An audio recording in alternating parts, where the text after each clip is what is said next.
ফের রাজনীতিতে কি সক্রিয় হয়ে উঠবে আওয়ামী লীগ? তা সে যতই সাবেক প্রধানমন্ত্রী শেখ হাসিনা দেশে নাই থাকুন, বাংলাদেশের রাজনীতিতে অত্যন্ত একটা কথা স্পষ্ট যে এখানে শেষ বলে কিছুই নেই, বরং প্রতিটা শেষই হয় নতুন শুরুর সম্ভাবনা দিয়ে। জুলাই বিপ্লবের পরে যখন বাংলাদেশে ইউনূস সরকারের জামানা শুরু হলো, তখন অনেকেই ভেবেছিলেন নতুন বাংলাদেশ বুঝি এবার থেকে গড়া হবে।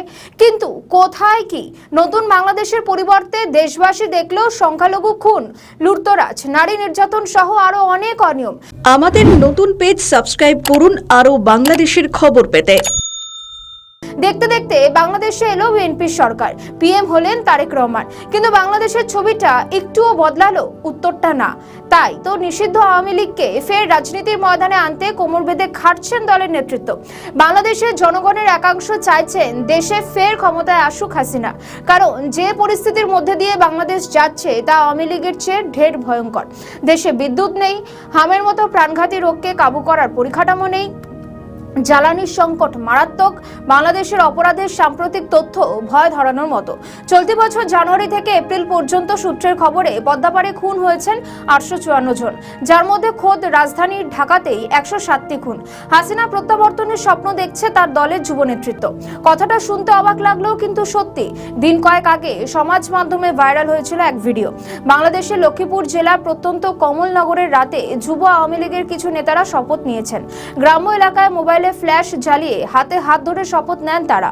বাংলাদেশে বহু রাজনৈতিক টালমাটাল পরিস্থিতির মধ্যেও তারা শেখ হাসিনাকে ভুলে যাননি মুক্তিযুদ্ধের দেশনায়ক বঙ্গবন্ধু মুজিবুর রহমানকেও। গোপনে শপথে তারা প্রতিজ্ঞা করেন আগামী দিনে আমরা দেশনেত্রী শেখ হাসিনাকে আনার, এছাড়াও দেশ ও দলের প্রতি অনুগত থাকার শপথ নেন তারা। শপথ নেওয়ার সময় বারবার উঠে আসে বঙ্গবন্ধুর নাম।